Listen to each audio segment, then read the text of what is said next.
தமிழ்நாட்டு அரசியலில் இன்று ஒரு முக்கிய அறிவிப்பு வெளியாகியுள்ளது.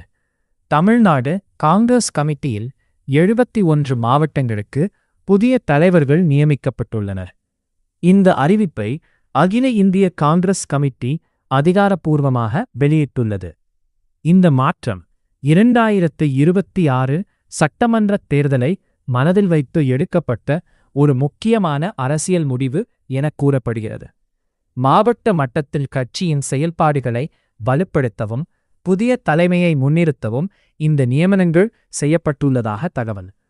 அதே நேரத்தில் இந்த மாற்றங்கள் காங்கிரஸ் கட்சிக்குள் எப்படி தாக்கத்தை ஏற்படுத்தும், அரசியல் கூட்டணிகளில் இதன் விளைவு என்ன என்பது குறித்து விவாதங்கள் தொடங்கியுள்ளன.